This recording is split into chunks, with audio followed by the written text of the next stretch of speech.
بسم اللہ الرحمن الرحیم۔ ضروری یہ نہیں کہ انسان دے رہا ہے اور پھر اپنی تصویر بنا رہا ہے کہ لوگوں کے سامنے آ جائے کہ نہیں دے رہا ہے، تو یہ تو گویا جلنے کے لیے نہیں دے رہا ہے، یہ تصویروں کے لیے دے رہا ہے۔ تصویریں کھینچانے کی ضرورت نہیں ہے، بلکہ صرف اور صرف نیت جو قرآن بتا رہا ہے وہ نیت رکھ کر کے انسان کرے۔ وہ کیا بتا رہا ہے؟ فرمایا انما نطعمکم لوجہ اللہ، فرمایا کہ ہم یہ کھانا صرف اور صرف اللہ کی رضا کے لیے کھلاتے ہیں، لوگ لوجہ اللہ، لا نريد منکم جزاء ولا شکورا، نہ ہم سے اس کا بدلہ لینا چاہتے ہیں، نہ ہم ان سے کوئی شکریہ ادا کرنا چاہتے ہیں کہ یہ ہمارا شکریہ ادا کرے۔ یعنی وہ اگر ادا کرتا ہے تو کوئی بات نہیں ہے اور کرنا بھی چاہیے۔ فرمایا کہ احسان ایک آدمی دوسرے پر کر رہا ہے تو احسان کا بدلہ احسان کے ساتھ دے انسان۔ اگر اور نہیں بدلے دے تو جزاک اللہ کہے، اگر یہ نہیں کر سکتا تو شکریہ ادا کر لے زبان سے۔ فرمایا لیکن یہ جو دے رہا ہے یہ انسان نہ کہے ان کو کہ بھائی اتنے پیسے میں نے آپ کو دے، میرا شکریہ ادا کرو یا مجھے اس کا بدلہ دو، میرے ساتھ کام کرنے کے لیے صبح آ جاؤ۔ فرمایا یہ تو بدلہ لے رہا ہے اس سے، یہ تو اللہ کی رضا نہیں رہی باقی۔ لہٰذا ہم جتنے بھی خدمت کا کام کر رہے ہیں وہ ہم ضرور کر رہے ہیں یا کسی کے ساتھ کر رہے ہیں تو ذہن میں صرف اور صرف اللہ کی رضا انسان رکھے۔ اور یہ ضروری بھی نہیں، جتنا بھی ہو سکے انسان ایک گھی کا ڈبہ کسی کو دے رہے ہیں اللہ کی رضا کے لیے دے۔ اگر اس کے گھر میں کپڑے نہیں ہیں کپڑے اس کو دے دے، اگر اس کے گھر میں باقی پیسوں کی ضرورت ہے تو کچھ نہ کچھ ان کو ضرور پیسے دیں۔ یعنی میں آپ کو صرف ایک ترغیب اور یہ بات کہہ رہا ہوں، ترغیباً کہ الحمدللہ کئی ہمارے ساتھی مجھے پتہ ہے کہ وہ ساتھی گھر گھر میں جا کر کے وہ مال دے رہے ہیں، الحمدللہ گھر گھر میں جا کر کے دے رہے ہیں، لیکن کسی کو پتہ نہیں۔ ہمیں کس طرح پتہ کہ ہمارے ساتھی ہیں، اور ہمیں مشورہ ہوتا ہے باقاعدہ کہ ساتھی مشورہ کر کے کہ میں یہ دے رہا ہوں، مشورہ کرتے ہیں۔ کئی ایسے پوچھتے ہیں کہ یہ میں آپ کو دوں، بطور مسئلے کے پوچھتے ہیں کہ میں یہ مال دے رہا ہوں، آیا یہ دینا فلانے آدمی کو ٹھیک ہے یا نہیں ٹھیک، فلانے آدمی پر لگتا ہے یا نہیں لگتا۔ میرے دوستو وقت کی ضرورت ہے اس وقت، اور یہ قرآن مجید بتا رہا ہے کہ اور حدیث مبارکہ میں بتا رہی ہے کہ اس خدمت خلق سے جو انسانوں کی خدمت ہے اس سے تو اتنا کچھ اللہ تعالیٰ فرماتے ہیں کہ فرمایا کہ جو خدمت میں لگتا ہے انسان اللہ تبارک و تعالیٰ اس کی خدمت میں لگ جاتے ہیں، اللہ اس کی تمام ضروریات پورا فرماتے ہیں۔ گھر کی جتنی بھی ضروریات ہیں جو کسی کی ضرورت پورا کر رہا ہے اللہ تمام اس کے گھر کی ضرورتیں بغیر کسی کرنے کے اللہ کا پورے فرمائے گی انشاءاللہ۔ کیوں؟ حدیث میں ارشاد فرمایا گیا، فرمایا کہ ارحموا من فی الارض، اے انسانوں زمین والوں پر رحم کرو۔ اور رحم کیا ہے؟ ان کو ستانا یہ رحم نہیں ہے، ان کو ڈرانا یہ رحم نہیں ہے، ان کو جھڑکنا یہ رحم نہیں ہے۔ رحم یہ ہے میرے دوستو کہ ان کے ساتھ کام میں ہاتھ بٹاؤ۔ اگر وہ کام نہیں کر سکتا تو ایک آدمی کر سکتا ہے، پاسپورٹ بنانا چاہتا ہے وہ نہیں بنا سکتا۔ ایک آدمی اس کو پتہ ہے طریقہ کار، اس کو چاہے کہ اس کے ساتھ جائے اور جا کر کے پاسپورٹ بنا دے اس کے لیے، لیکن فرمایا کہ یہ اس لیے جائے تاکہ مجھ سے اللہ راضی ہو۔ یقین جانیے آپ خدمت کر رہے ہیں، اس کے بدلے میں اللہ دنیا میں بھی آپ کو اس طریقے سے نہیں چھوڑیں گے، آپ کا کام ضرور کریں گے اللہ پاک، اور آخرت میں تو ہے ہی ہے آپ نہیں۔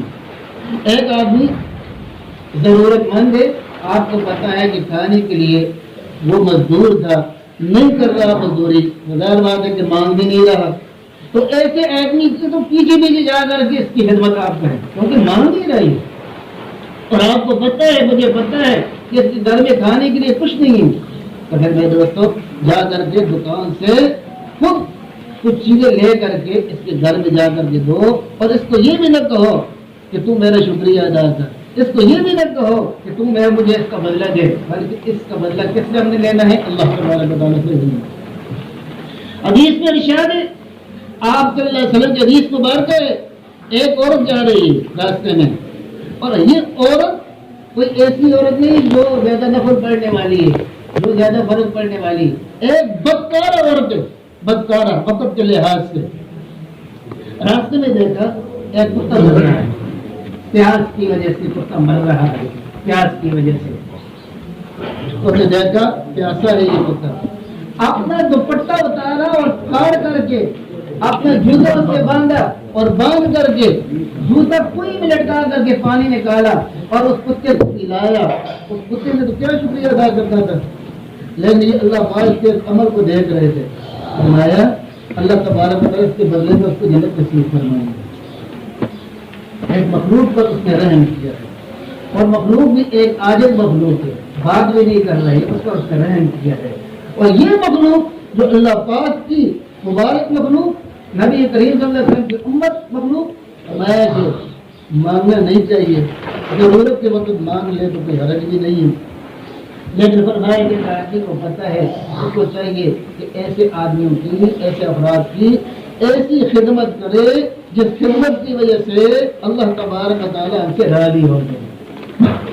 لیکن اے دوستو، حدیث مبارکہ میں بہت سارے واقعات نبی کریم صلی اللہ علیہ وسلم نے رحم دلی کے بیان فرمائے. صرف رحم دلی کی کہ جب انسان رحیم بن جاتا ہے تو قرآن مجید کی پہلی آیات کریمہ ہے الحمدللہ رب العالمین الرحمن الرحیم. اللہ کی صفت ہے الرحمن الرحیم، اور اسی اللہ کی صفت سے اس رحم کو نکالا گیا ہے. اللہ رحیم ہے، اور بندہ جب رحیم ہوتا ہے کسی کے اوپر، مہربان ہوتا ہے بندہ کسی کے اوپر، اللہ پاک اس بندے کے اوپر مہربان ہو جاتے ہیں. ارحموا من فی الارض، زمین والوں پر رحم کرو. فرمایا کہ آسمان والا تیرے اوپر رحم کرے، آسمان والا تیرے اوپر بارشیں وقت پر برسائے گا، آسمان والا زمین کو حکم کرے گا، زمین وقت پر تجھے سبزیاں اگا کر کے دے گی. زمین یہ آسمان کی طرف سے رحم، اللہ کی طرف سے رحم آئے گا. حدیث میں ارشاد ہے ایک جہنمی جہنم میں پڑ رہا ہوگا اور جہنم کے اندر معاملے کر رہا ہوگا. حضرت جبرائیل علیہ السلام اللہ تبارک و تعالیٰ کے سامنے درخواست کریں گے، باری تعالیٰ ایک جہنم میں آدمی ہے، آوازیں آ رہی ہیں اس کی، یا حنان یا منان، اللہ کو پکار رہا ہے یا حنان یا منان، اے مہربانی کرنے والے اللہ مہربانی فرما دے. اے جبرائیل جاؤ اور جا کر کے اس کو نکالو. اے جبرائیل جائیں گے جہنم کے دروازے سے، کہیں گے کہ یہاں ایک آدمی اللہ نے مجھے بھیجا ہے، اس کو نکالنے کے لیے. تلاش کریں گے، نظر نہیں آئے گا کوئی بھی آدمی، پھر واپس آ جائیں گے. پھر اللہ کے سامنے عرش کے نیچے سجدے میں گر جائیں گے. اے باری تعالیٰ اس کی آوازیں آ رہی، وہ آدمی مل نہیں رہا. اللہ کریم خود بتائیں گے جہنم کے نچلے درجے میں فلانے کونے پر ایک آدمی پڑا ہوا ہے، وہاں جا کر کے اس کو نکالو. وہ آدمی پڑا ہوا ہوگا، چلا رہا ہوگا، زنجیروں میں جکڑے ہوا ہوگا نعوذ باللہ اپنی گناہوں کی وجہ سے. تو اچانک پہنچیں گے حضرت ابراہیم علیہ السلام نکالنے کے لیے دروازے کے ساتھ، جہنم کے دروازے کے ساتھ. تو وہاں سے اس کے زنجیر کھلیں گے، زنجیر کھل کر کے اس کو کھینچ کر کے باہر نکالا جائے گا. باہر نکالنے کے بعد کیونکہ یہ آدمی ایمان والا ہوگا لیکن بدعملی کی وجہ سے جہنم رسید ہو گیا ہوگا، بدعملی کی وجہ. اور ایک دریا کے اندر اس کو ڈالا جائے گا دریا میں، اور ڈالنے کے بعد اس کو نکالا جائے گا، اس کا جسم بالکل صاف اور شفاف ہو جائے گا. بالکل سیاہ، نعوذ باللہ نعوذ باللہ، کولا بن گیا اس کا جسم. لیکن اب دوبارہ اللہ پاک اس کو جسم نصیب فرمائے. اللہ تبارک و تعالیٰ مہربانی فرمائیں گے اس انسان پر، اور مہربانی کرنے کے بعد جبرائیل علیہ السلام کو حکم کریں گے اس کو جنت میں لے جاؤ، جنت لے جاؤ. جنت پہنچے گا، جنتی اس کو کہیں گے وہ جہنمی آ گیا، جہنمی آ گیا. یہ کہے گا باری تعالیٰ ابھی مجھے یہ جہنمی کہہ رہے ہیں، فرمایا کہ آج کے بعد آپ نے اس کو جہنمی نہیں کہنا، یہ جنتیوں کا اللہ بات ہے. یہ اللہ کی مہربانی ہوگی اس کے اوپر. اللہ تبارک و تعالیٰ کی مہربانی سے انسان جہنم سے نکل جاتا ہے. اللہ کی مہربانی سے نکلیں گے ایمان والے جہنم سے، اللہ کی مہربانی سے. لہذا یہ مہربانی جب انسان میں آ جاتی ہے تو میرے دوستو، یہ انسان جب انسانوں پر مہربانی کرتا ہے، ان کو ستاتا نہیں ہے، ان کو تکلیف نہیں دیتے کس طریقے سے. اور فرمایا ضرورت مندوں کی ضرورت پوری کرتا ہے یہ انسان، تو اللہ تبارک و تعالیٰ اس انسان کے گھر پر مہربانی فرمائیں گے، اس کے بچوں پر مہربانی فرمائیں گے، اس کے خود ذات پر اللہ تبارک و تعالیٰ مہربانی فرمائیں گے۔ تو اللہ پاک کی یہ مہربانی حاصل کرنے کے لیے میرے دوستو اس وقت ضرورت ہے، مجھے بھی